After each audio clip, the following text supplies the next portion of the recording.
This is Doctor Talks, real talk from real doctors on the issues that matter to you most. Hello, and welcome back to our Reversing Mast Cell Activation Syndrome and Histamine Intolerance Summit.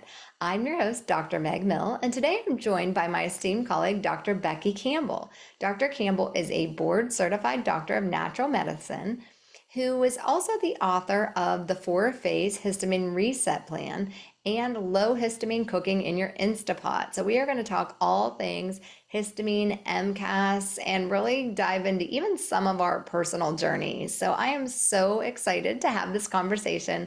Thank you for joining us today, Becky. I'm so happy to be here. Thanks for putting up with my schedule changes. No problem. Well, we will dive into why some of those things were happening because you and I were discussing beforehand that we both had some personal issues with mold and remediation and all of the things that we're talking a lot about. But before we dive into all things histamine related and jump into some of that, can you give us a little bit of your background? Because I love to Yeah. share. I know you have a personal story like so many of us do, and sometimes it's just nice to hear, hey, we've been here, we've been through a Yeah. lot of these things. Yeah. So I can say, like, as a kid, I've never felt what I would call normal. I always could compare myself to other kids and realize I was heat sensitive. I was getting headaches when other kids weren't getting headaches. I remember my mom worked at my elementary school, and I would go downstairs and I'd be like, I have a headache and I need an aspirin or whatever. And I was young, and I would pass out in the heat, or I would get hives randomly. I didn't get the hives a lot, but it would happen. So it always felt like something was different. And then when I went into, when I was in college and I was working really hard and very stressed and not sleeping enough and probably working out too hard, it all kind of hit me. And I gained 30 pounds out of nowhere. I was always pretty thin and I was always, training and all that type of stuff. I ate well, as far as what we knew about diet back then. And I was having terrible brain fog.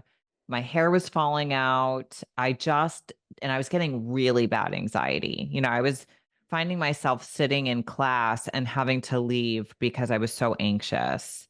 And I didn't know what that was from. I didn't know why any of this was going on. So then you get symptoms and you get anxious about your symptoms. So I was having body anxiety. I was so uncomfortable in my own body. So I went from doctor to doctor, every part. It was like a neurologist, gastroenterologist, endocrinologist. Everyone was like, you're fine. Cause I looked fine. My blood work was fine and they did barely any to begin with. And so long story short, I found, and it wasn't the term functional medicine wasn't really around back then, but it was like a holistic healthcare center I found. And they were great. They did a really thorough blood panel, found out I had hypothyroidism, which I would later find out was Hashimoto's. And then they did some, at the time, the only thing that was available was saliva testing, past blood testing for cortisol. So I had super high cortisol, which is your stress hormone, and hence weight gain, brain fog, all that stuff. And then I had yeast overgrowth in my gut. I had H. pylori. I had parasites. So I had a lot going on. And I actually didn't have a lot of gut symptoms. It was mostly, I get a lot of brain symptoms. So that was kind of my diagnosis. You have Hashimoto's. And so I worked through a lot of the stuff that they found. I changed my diet, but I wasn't doing a low histamine diet because I didn't know anything about histamine or mast cell activation syndrome at the time. So I felt a lot better, but I wasn't still great. I knew something was still off. And I noticed that I was with my, so I have 3 kids. So with my pregnancies, my first trimester was awful. I had hyperemesis with each one. But then in my second and third trimester, I would feel really good and what I would consider normal. And, we can get into this later, but it's because in our placenta, there's a lot of the enzyme that breaks down histamine in the second and third trimester. So anyway, I just started to kind of learn about histamine and I was realizing it was a lot of correlation with what I was eating. And then I would get crawling sensations on my scalp, or I would get a migraine, or I would feel really tired or dizzy after I ate. I had some skin irritation. I had a lot of like seborrheic dermatitis up here around my nose. So that's when I figured out what mast cell activation syndrome was, and that I had mast cell activation syndrome, and it was causing me to have histamine intolerance. So then I, went down the rabbit hole of what is this? What causes this? What can I do about it? And then once I learned all of that stuff, I decided I needed to help people who have this primarily.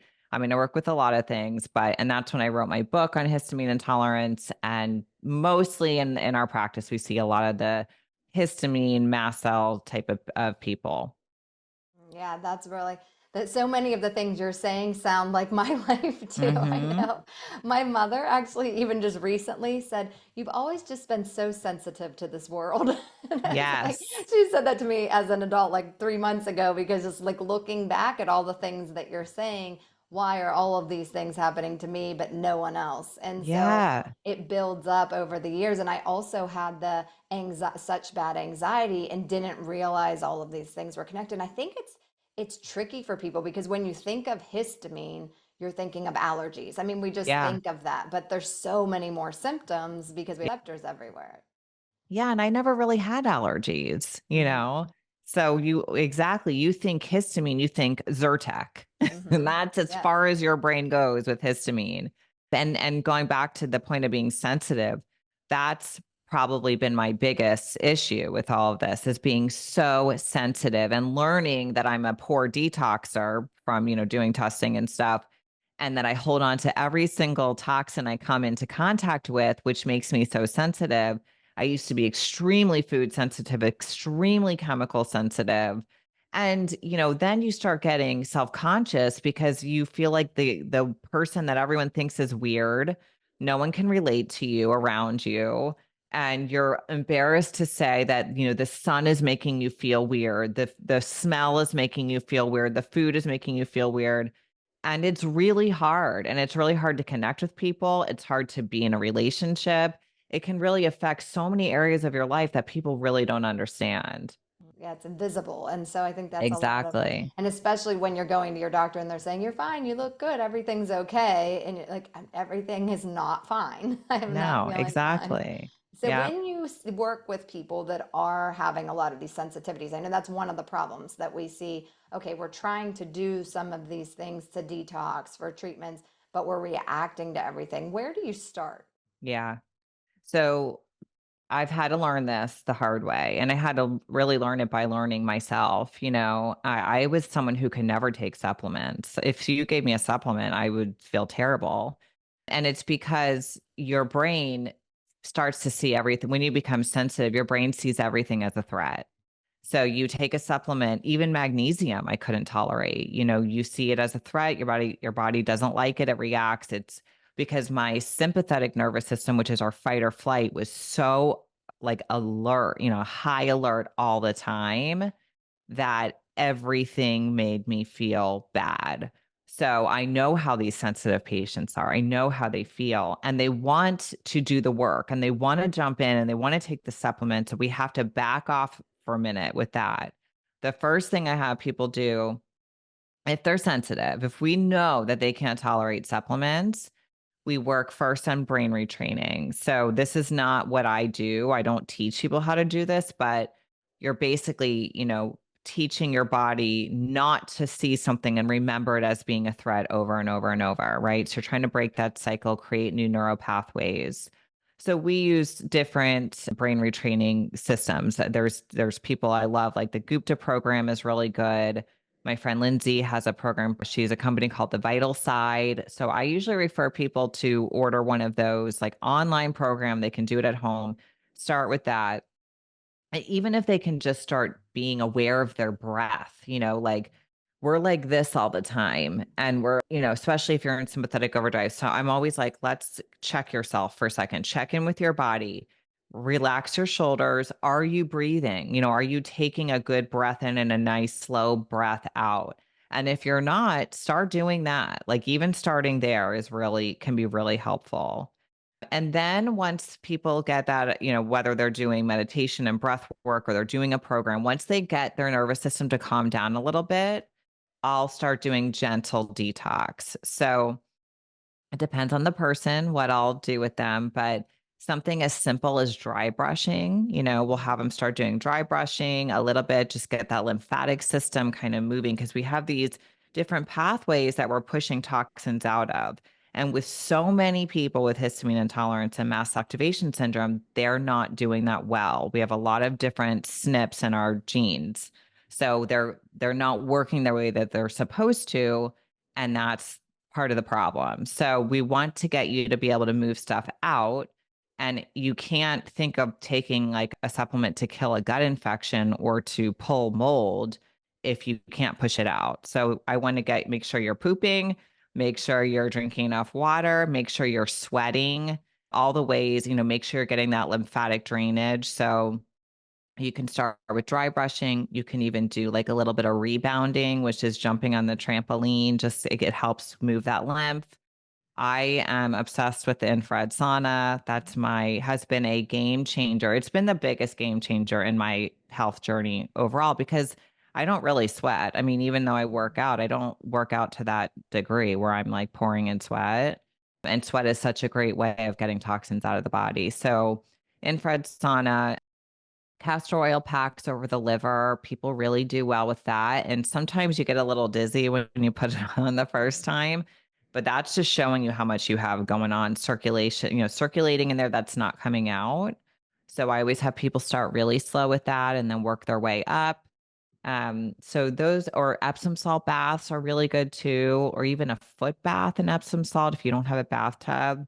So just kind of those things. So once we get the brain stuff and then the gentle detox into place, then I'll start putting in something like a milk thistle or depending if they, can tolerate, there's different various reasons people can't tolerate different supplements, but milk thistle and acetylcysteine, even phosphatidylcholine, different things you can do to just kind of gently support the liver. Glutathione is really great. Some people can't tolerate it. So you just have to kind of see, it's like glutathione is the master antioxidant. So it's really good to try to be able to do that. And I'll just do like little tiny bits of it and, start them like that. So kind of getting their body pushing stuff out. Once they can do all that, then I know they're ready to start working on what else is going on in the body. Drainage pathways, right? It's like opening up all, because I know, I agree. If you're pushing anything without the drainage pathways being open, then you're going to hold on to it more. Yeah, and you're going to feel bad. You're going to have a Herxheimer reaction and then you're going to quit. And that's why people have boxes and cabinets full of supplements because they take one, they go, I can't tolerate this. They quit it. Then they go, oh, that one's okay. This is going to be the one. Like, this is going to be the supplement I'm going to be able to tolerate. Nope, I can't tolerate that because they haven't done any of those foundational things beforehand so that they can tolerate different supplements. I know. And I think that it's great points because it is a long game. It's something that you, when you're working with this, especially sometimes with the histamine intolerance, we can find different things like if we optimize the diamine oxidase or if we do some gut healing. But with mast cell, it is a more of a longer game that you have to be patient. And sometimes it's hard to be patient because we live in this fast paced world. We live in the world where you get Amazon and now it's not even 2 days. I mean, it's within the day sometimes. So people are trained to expect fast results. And that's a very good point that you made. There's a very big difference with someone with histamine intolerance without mast cell activation syndrome and someone with histamine intolerance with mast cell activation syndrome or just mast cell activation syndrome without histamine intolerance. You're dealing with two totally different types of people. The very, very, very sensitive, they're going to be your mast cell activation syndrome patients for the usually. Histamine intolerance that just like came on later because you had a gut infection or, gut infection with estrogen dominance, whatever it is, that's easy. That's a lot easier. You put them on a low histamine diet and then you can get right to work because they're not so sensitive. And those are, that's always fun because we feel like, okay, this is going really well. They're feeling so well quickly, so it depends on what you have going on, how fast you're going to get there. But I can say almost everybody that I've worked with does get there. They at least get much better, Yes. with mast cell activation syndrome, you have to be very conscious of your triggers, and you have to, and I have mast cell activation syndrome. So I'm never going to wear perfume. I'm never going to, eat food that's going to cause inflammation in my body, but I can eat high histamine food now where I couldn't before. So I'm always going to be conscious of things that I should just stay away from. I'm not going to go stay in a moldy house, you Mhm. know?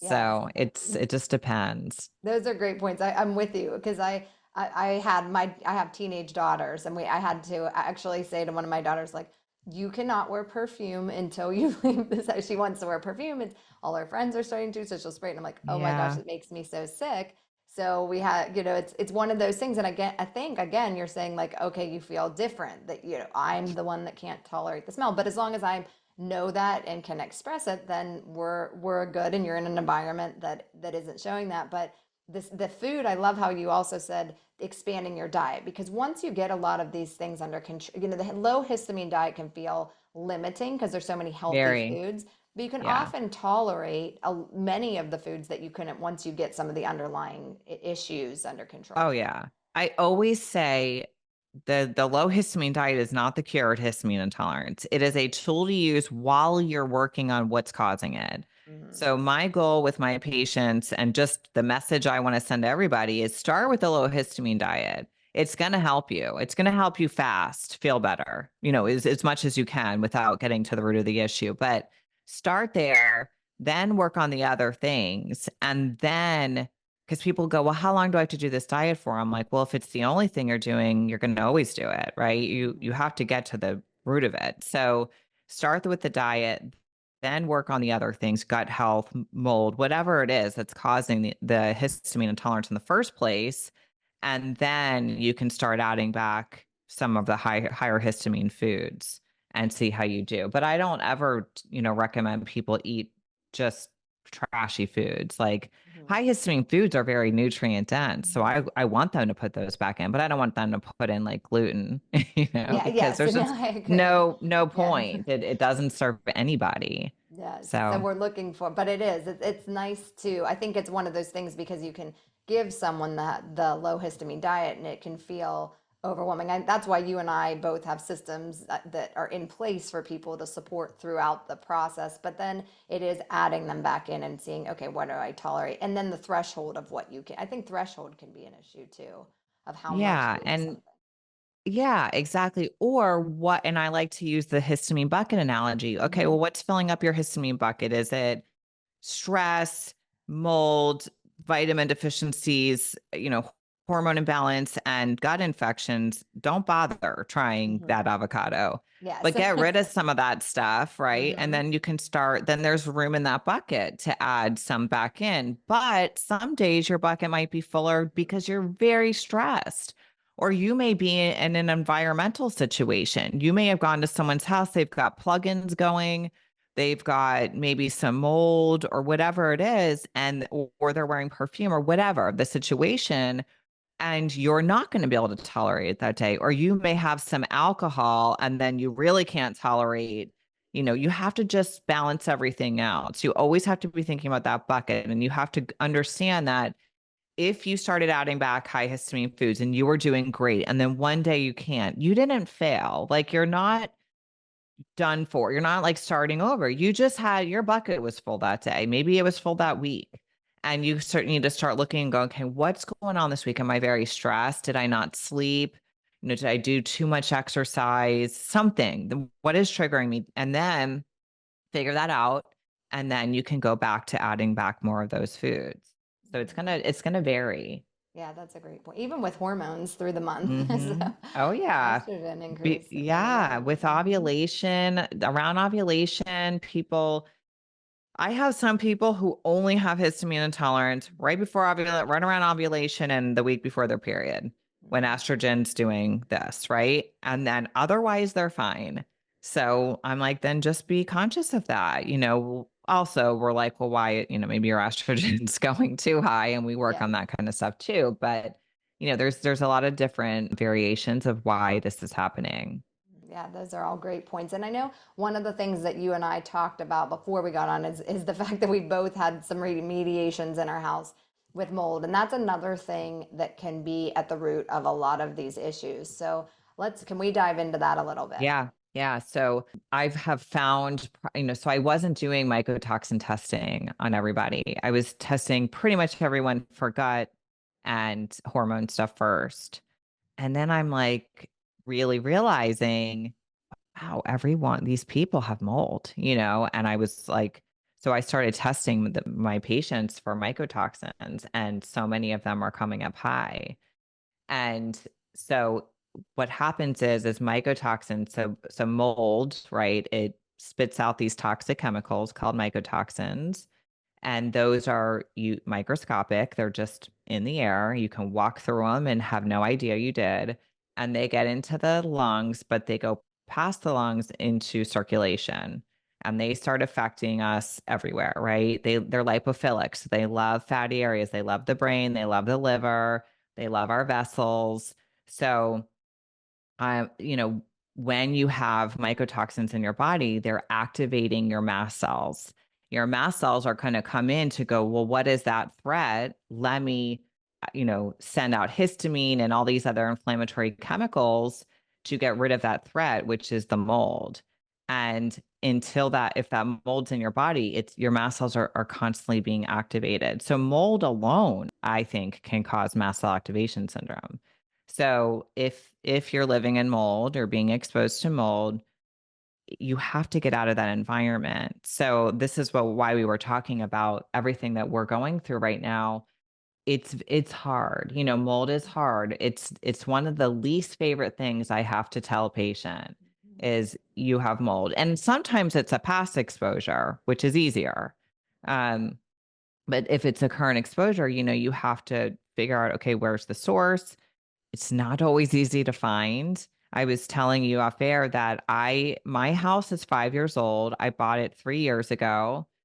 The first night I slept here, I felt weird. I was shaking, internal shaking. That's like my mold sign.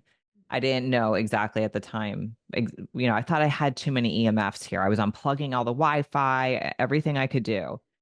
So I smelled mold in a closet a little bit. No one else could smell it. Everyone's like, that's not mold. I had like wood, organizers or whatever. And they're like, that's just that. And I'm like, no, it's not. Inspectors, I mean, multiple people, no, you don't have mold in there. So I finally hired someone to just knock the other side of the wall down. And behind the wall was mold. So and it's been hard because it's a lot of work. And that wasn't the last place we had it. We started finding it more places. And, no one wants to think that their home is the problem, right?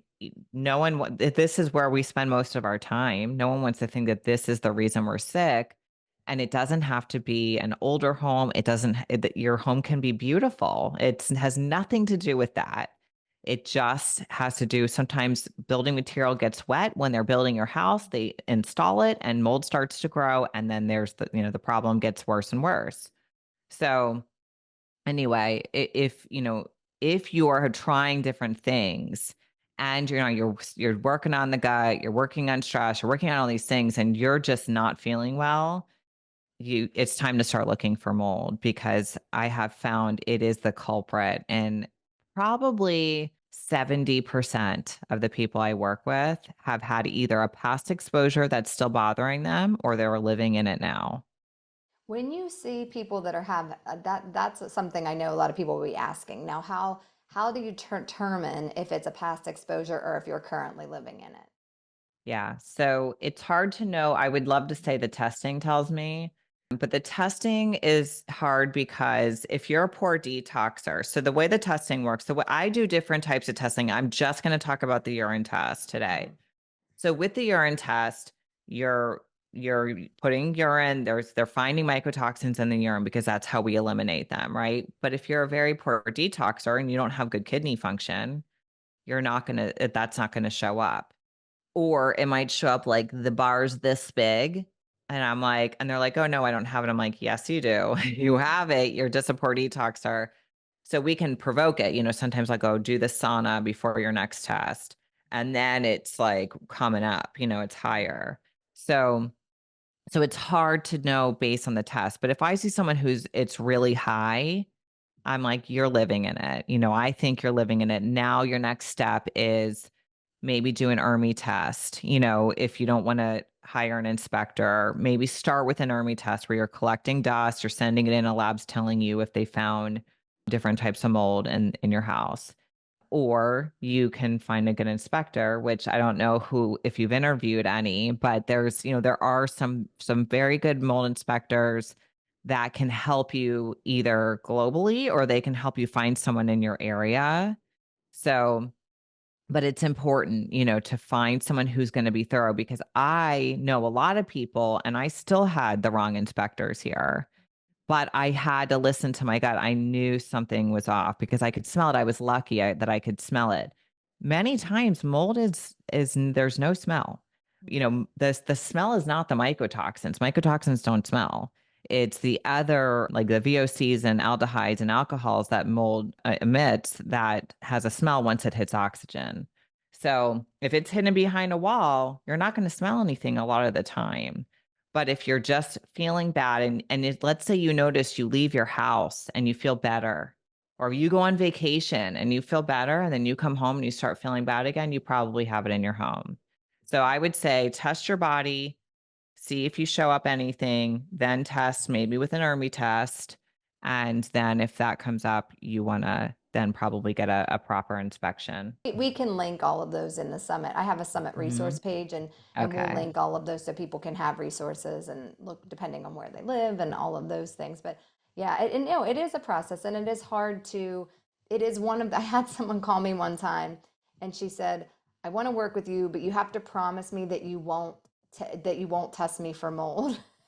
Because she had a friend she's like, she spent thousands of dollars and I don't want to go there. And I'm like, well, you know what, we have to look at a broad picture. But I feel like it was one of those things. It was just an interesting perspective as the clinician to hear, okay, I want to look at everything, but I'm afraid to go there because, like you're saying, it can feel very overwhelming. It is overwhelming. And I've been through it before. This is my second round with mold. I was bedridden the first time, and this is different because I'm a good I'm not a good detoxer by nature, but I support my detox pathways a lot, and that's really helped me. Plus, it's a further away from me than it was in the other house. But you know, nobody wants to deal with it. Nobody does. But nobody wants to be sick either. Yes. I have no kitchen right now and I have 3 kids and I'm trying to cook in off of a table with like a, air fryer every night. I am not having a good time, but I know that it's worth it. And I know that in the end, it's what's best for me and it's what's best for my family and my kids. I have to think about them too, because they were feeling it. I could tell they weren't feeling right. And I could tell it was mold. So, Yes. sometimes we have to do stuff like this but it is worth it to get through it. Yes, absolutely. Well, you've given us such great information. Thank you so much. Can you tell everyone where they can find you? So my website is drbeckycampbell.com. We take patients virtually. I have online courses, books, all that stuff. And then I'm most active on Instagram at Dr. Becky Campbell. I also am active on Facebook, and that's just Dr. Becky Campbell. Well, thank you so much for joining us today. Yeah, thanks for having me. Have a great day, everyone. You too. Thank you for tuning in to Dr. Talks. We hope today's episode has enlightened and inspired you on your path to optimal health. Each day is a new opportunity to make choices that empower your well-being. For more insights and strategies, subscribe to our podcast and visit our website, www.drtalks.com. Stay connected, stay healthy, and join us next time on Dr. Talks. Real talks from real doctors on the issues that matter to you most.